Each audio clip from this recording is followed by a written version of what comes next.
भारतातील सर्वात सुंदर किल्ल्यांपैकी एक असलेला जिंजी किल्ला. इथे कदाचित एकही मोठं युद्ध लढलं गेलं नसेल कधीही, पण हा साक्षीदार आहे, अखंड साक्षीदार आहे 1500 वर्षांच्या इतिहासाच्या उतार चढावांचा. त्याने अनेक राजवंश पाहिले आहेत, जसे की चोला, पांड्या, मग नायक. त्यांची बिजापूरच्या आणि गोलकोंडाच्या राज्यांबरोबर जवळीक होती. त्यानंतर आले मोगल आणि मग मराठा.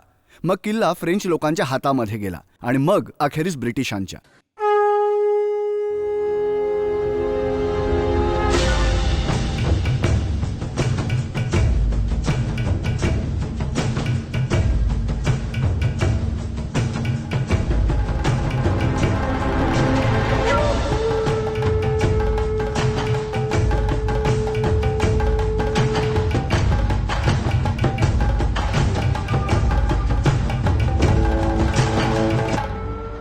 जिंजीचा किल्ला चेन्नईपासून सुमारे 120 किलोमीटर अंतरावर आहे, तामिळनाडूच्या विरुपुरम जिल्ह्यामध्ये.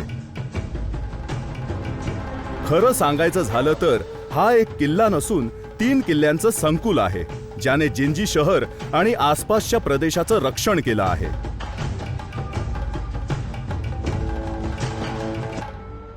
जमिनीपासून 900 फूट उंच असलेला मुख्य किल्ला उत्तम नमुना समजला जातो गिरिदुर्गाचा किंवा रॉक फोर्टचा, ज्याचा उल्लेख पारंपरिक हिंदू वास्तुशास्त्रामध्ये सापडतो.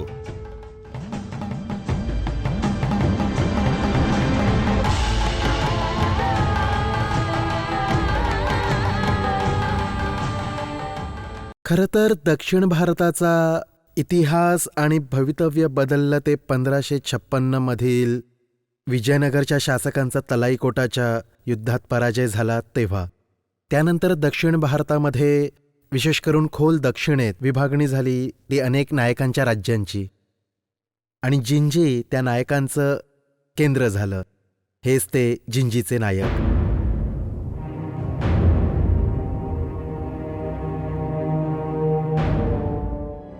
जिंजी विजयनगर साम्राज्याचा भाग होता आणि त्या दरम्यान त्याचं राज्यपालकत्व सोपवण्यात आलं कृष्णा नायकवर.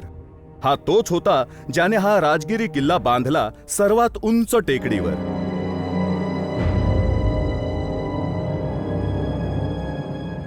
त्याच्या वारसांनी इथे 200 वर्ष राज्य केलं आणि अनेक सुंदर मंडप, महाल आणि मंदिरं बांधली. त्यांनी कला, साहित्य आणि संगीताला राजाश्रय दिला. विजयनगरच्या पराभवानंतर याला बहामनी संस्थानाशी जोडण्यात आलं.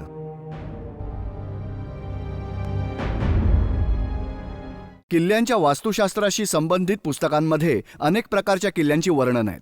त्यामध्ये आहेत सी फोर्ट आणि रॉक फोर्ट.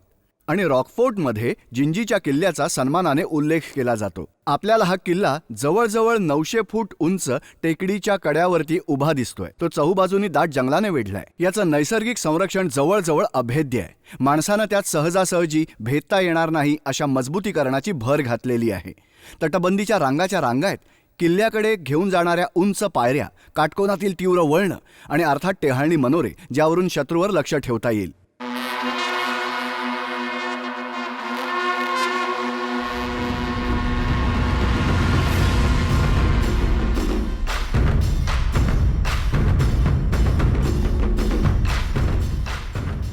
निसर्गाने अत्यंत उदारपणे जिंजीच्या संरक्षणात आपलं योगदान देऊ केलं आहे. उंच खड्या टेकडीवर बांधलेल्या या किल्ल्यापर्यंत पोहोचणं अत्यंत कठीण होतं.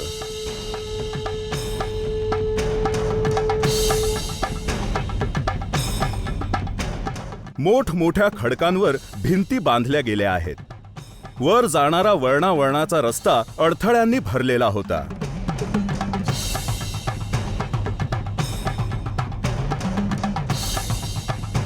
या रस्त्यावरील अरुंद दरवाजे आक्रमकाचा वेग कमी करण्यासाठी बांधले होते.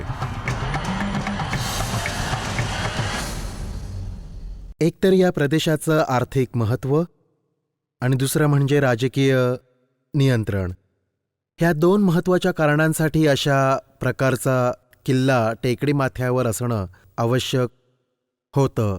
आणि टेकडी माथा सुरक्षित जागा मानल्या जायच्या. अशा वेळेस जेव्हा बंदुका किंवा दारुगोळ्याचा वापर हा फारसा सहजासहजी केला जात नव्हता.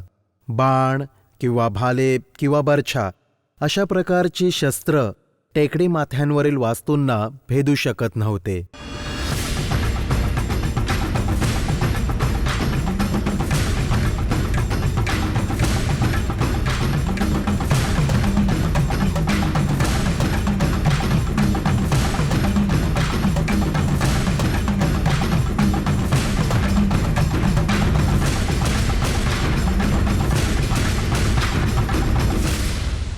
सुमारे 900 पेक्षा जास्त पायऱ्या चढून गेल्यावर अजून 200 पायऱ्या बाकी असताना धापा टाकत आम्ही ज्याला जिंजी किल्ल्याचं प्रवेशद्वार म्हणता येईल तिथपर्यंत पोहोचलो होतो.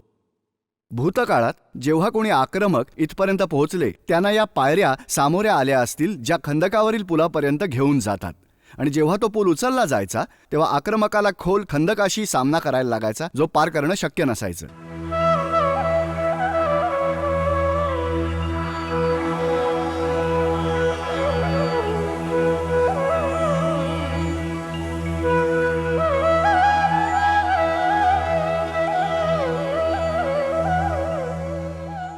ज्या क्षणी तुम्ही वर पोहोचता तुम्हाला अनेक विविध इमारती दिसतात.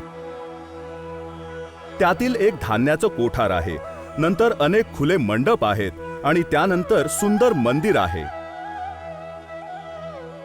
सामान्यतः एक सैनिकांची छोटीशी तुकडी इथे तैनात असायची. फक्त संकट काळातच शाही कुटुंब इथे यायचं. किल्ला युरोपियन लोकांच्या ताब्यात होता तेव्हा काही इमारती इथे नव्याने बांधण्यात आल्या. त्यापैकी एक म्हणजे टेहळणी मनोरा.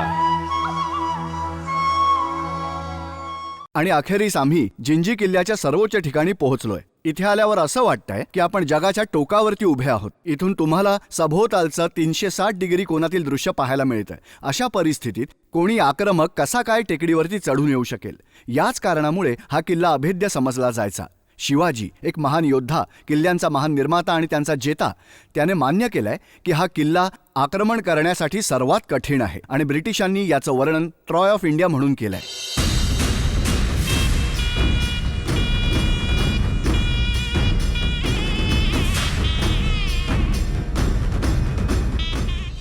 लांब आणि जाडी भिंत जिंजीच्या संरक्षणार्थ उभी होती. सरलेल्या दिवसांपूर्वी 3 टेकड्यांच्या भोवतीच्या तटबंदीने संपूर्ण शहर आणि शेतीची जमीन त्यात समाविष्ट केलेली. समांतर तटबंद्या मजबूत चिलखताचं काम करीत. तटबंदीची शेवटची रांग खडकांचाच नैसर्गिक विस्तार असल्याचा आभास निर्माण करते.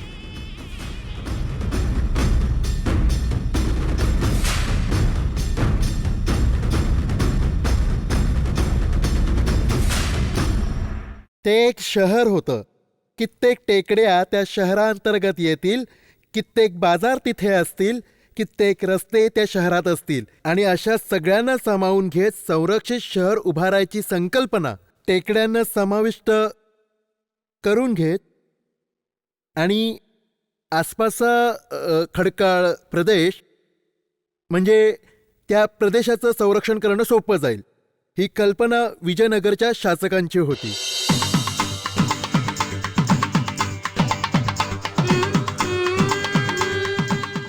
अनेक दरवाजांमधून जिंजी शहरात प्रवेश करता येणं शक्य होतं. त्यापैकी पॉंडिचेरी दरवाजा आणि वलोर दरवाजा प्रमुख आहेत. दरवाजातून जाणारा रस्ता अचानक तीव्र काटकोनात वळण घेतो आणि पुढील रस्ता जाड भिंतीने बंद केलेला आहे. दक्षिण भारतीय शिल्पांच्या उत्कृष्ट नमुन्यांनी भिंतीलगतचे चौथरे सुशोभित करण्यात आले आहेत. विजयनगर साम्राज्याने लवकरच संपूर्ण दक्षिण भारतावर आपलं वर्चस्व स्थापित केलं. विजयनगराच्या शासकांनी स्वतःच त्यांच्या संरक्षणामध्ये सुधारणा केल्या आणि काही इमारती देखील उभारल्या, खास करून कल्याण महाल आणि तिथे बांधली गेलेली मंदिरं. कारण आपल्याला त्यात विजयनगरच्या नायकाची शैली स्पष्ट दिसते. आणि जेव्हा नायक इथला शासक होता तेव्हा आणि त्याचा मुलगा कृष्णप्पा नायक देखील त्यांनी आपल्या स्वतःचं नाव कमावलं देणग्या देऊन, विविध धर्मादाय कार्यांसाठी आणि मंदिरांची देखभाल करून.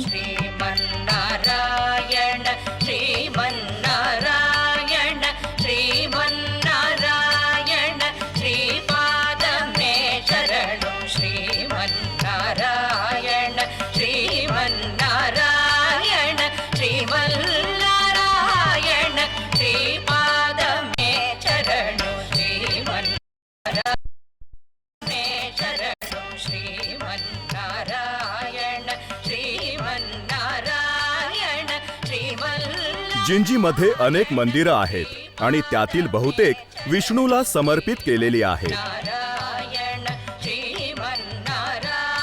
यातील सर्वात भव्य आहे व्यंकटरमण मंदिर.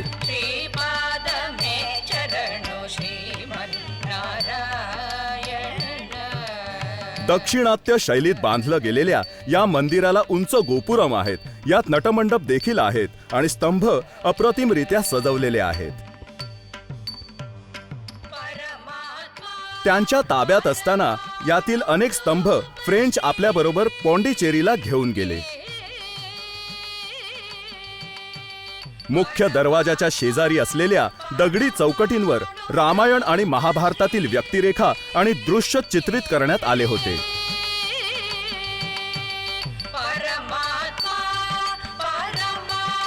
जिंजीच्या किल्ल्याला त्याच्या दीर्घ आयुष्यात अनेक आक्रमणांना तोंड द्यावं लागलं, तरी देखील हे मंदिर शाबूत राहिलं आहे. नक्कीच इथल्या स्थानिक लोकांनी याचं जतन करण्यात महत्वाची भूमिका बजावली आहे. दक्षिण भारतातील इतर अनेक मंदिरांप्रमाणे इथलं व्यंकटरमण मंदिर देखील संस्कृती आणि शिक्षणाचं केंद्र होतं. आज देखील जेव्हा शास्त्रीय नर्तक याच्या अंगणात नृत्य सादर करतात, तेव्हा या किल्ल्याने पाहिलेल्या गौरवशाली दिवसांच्या आठवणी जाग्या होतात.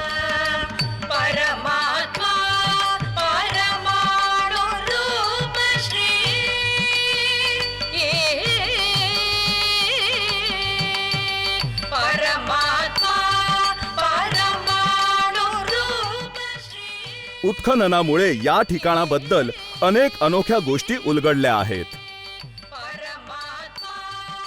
इथल्या शाही प्रांगणाचं उत्खनन करण्यापूर्वी आम्ही विजयनगरच्या शाही प्रांगणाचं उत्खनन केलं होतं, हम्पी इथे, तिथल्या मुख्य शासकांच्या नियंत्रणाखालील. आम्हाला दोन्हीतला फरक समजून घ्यायचा होता.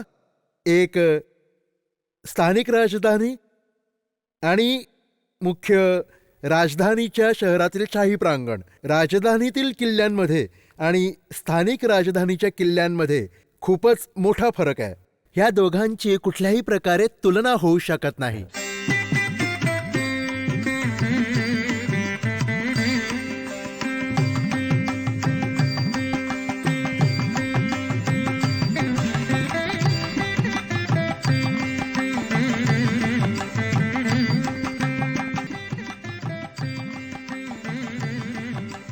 कल्याण मंडप, एक 5 मजली इमारत, एक लहानसा पिरॅमिड याच्यावर उभा आहे.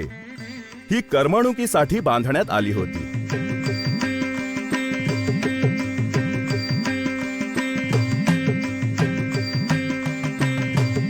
एक प्रकारे ही खूप अनोखी आहे. आपण आज बिजापूरच्या इमारतीमधील विशेष वैशिष्ट्य असलेला हिंदू आणि इस्लामी वास्तुशास्त्रीय शैलीचा मिलाप इथे प्रतिबिंबित झालेला दिसतो.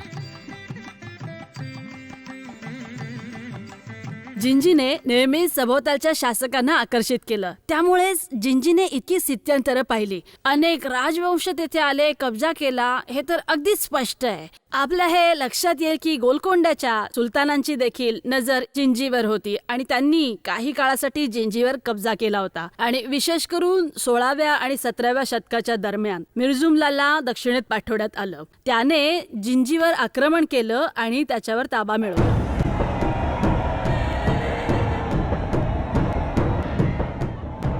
जिंजीच्या संपन्नतेचा मोह औरंगजेबाला झाला. त्याच्या सेनापतीने अखेरीस 7 वर्षांच्या दीर्घकालीन वेढ्यानंतर किल्ल्यावर ताबा मिळवला.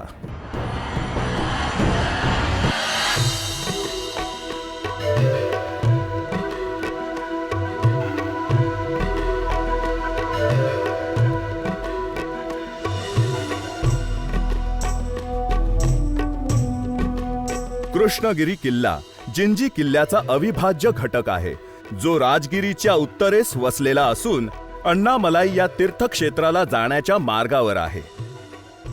तो 500 फूट उंच असलेल्या टेकाडावर बांधण्यात आला आहे.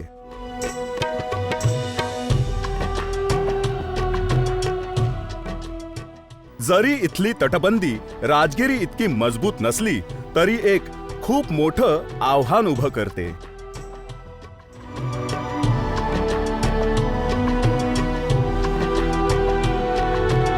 इथे देखील आपल्याला विविध प्रकारच्या इमारती पाहायला मिळतील. धान्याचं कोठार, दरबाराचा मंडप, निवासी इमारत आणि बरंच काही. इथे हिंदू आणि इस्लामी वास्तुशास्त्रीय शैली गुण्या गोविंद्याने नांदताना दिसतात.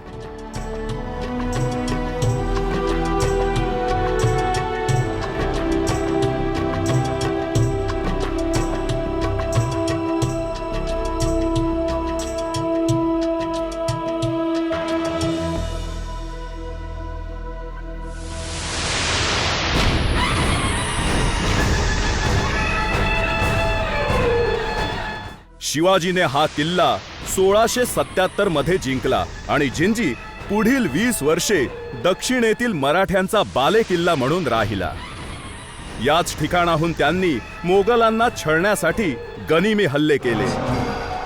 शिवाजीला अत्यंत अचूक राजकीय दूरदृष्टी होती. तो पूर्णतः किल्ल्यांवर अवलंबून होता. त्याने किल्ल्यांची साखळीच तयार केली स्वतःच्या संरक्षणासाठी. शिवाजीने बांधलेल्या या किल्ल्यांमुळे औरंगजेबाला त्याच्या मृत्यूपर्यंत महाराष्ट्रावर कधीच विजय मिळवता आला नाही.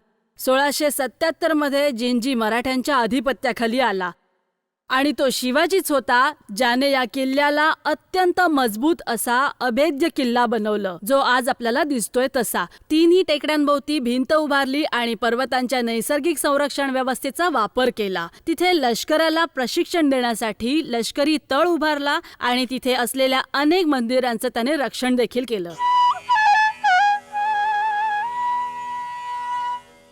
रंगनाथ स्वामी मंदिर कृष्णागिरीच्या टेकडी माथ्यावर आहे. हे एक समाधी मंदिर म्हणून बांधण्यात आलं होतं, जिथे शासक स्वतः पूजेसाठी यायचे. आकाराने लहान असलं तरी हे चांगलंच आकर्षक आहे. इथे देखील तसाच खुला मांडव पाहायला मिळेल जसा व्यंकटरमण मंदिरात आहे.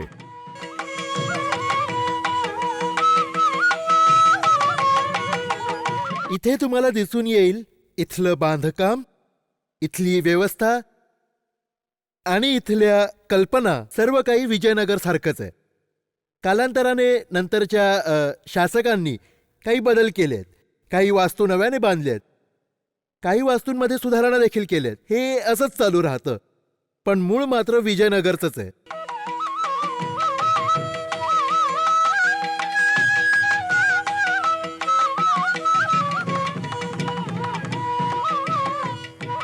विशेष उल्लेखनीय बाब की मुस्लिम शासकांनी या मंदिराचं नुकसान केलं नाही किंवा ते नष्ट केलं नाही. त्यांनी जातीय सलोखा जोपासण्याचा प्रयत्न केला.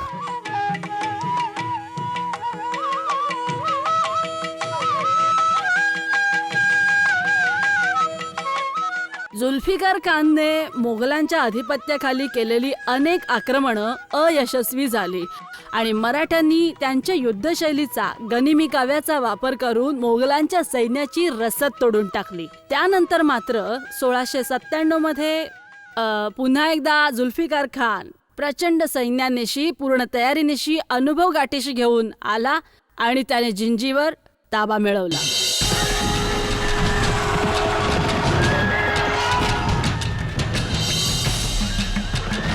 औरंगजेब जेव्हा त्याच्या मागावर होता तेव्हा मराठा सेनापती संभाजीने जिंजीत आश्रय घेतला. मोगल सरदार जुल्फिकारने किल्ल्याला वेढा घातला. संभाजी पलायन करण्यास यशस्वी झाला खरा, पण तरी मोगलांनी किल्ल्यावर ताबा मिळवला.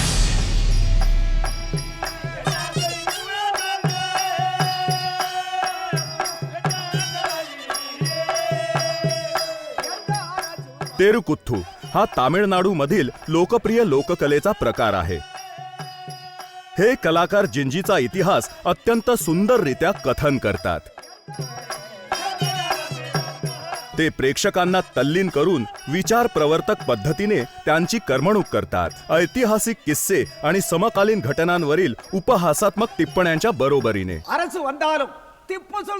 ते विचारतात, अनेक राजे महाराजे आले आणि गेले, त्यांनी इथे असंख्य महाल बांधले, पण त्यामुळे आपल्या आयुष्यावर काय परिणाम झाला? सगळं काही अजून जसंच्या तसंच आहे. பிறந்திருக்கும் சந்ததிகள் அனைவரும் இந்த தெருக்கூத்து கலையை தான் நம்பி இந்த கலையில் உங்களுக்கு குறை என்பதை நீங்க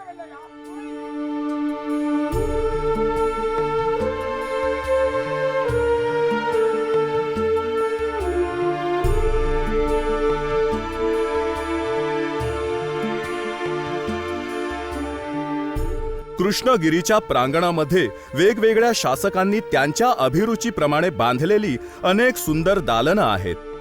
त्यामुळे आपल्याला इथे एक नव्हे तर अनेक वास्तुशास्त्रीय शैली पाहायला मिळतात.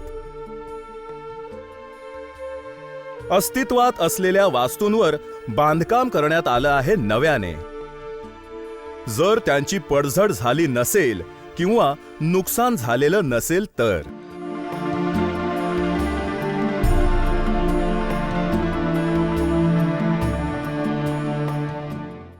अनेक राजवंश, अनेक पिढ्या, राजांमागून राजे, हे नाही तर ते, अशा सगळ्यांनी वेगवेगळे घटक आणले.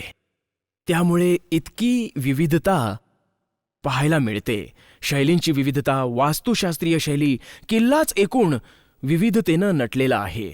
आणि त्यानंतर आज शिरल्यावर आपल्याला अजून विविध शैली पाहायला मिळतील.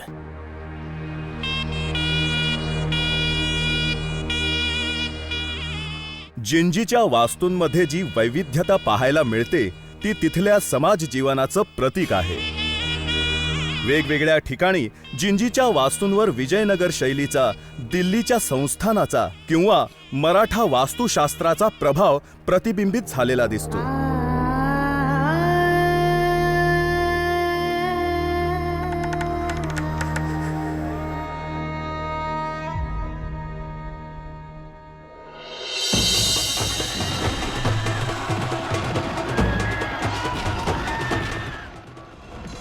अठराव्या शतकाच्या मध्यावर दक्षिण भारतात स्पर्धक युरोपियन सत्तांमध्ये नाट्यमय रस्सीखेच चालू होती.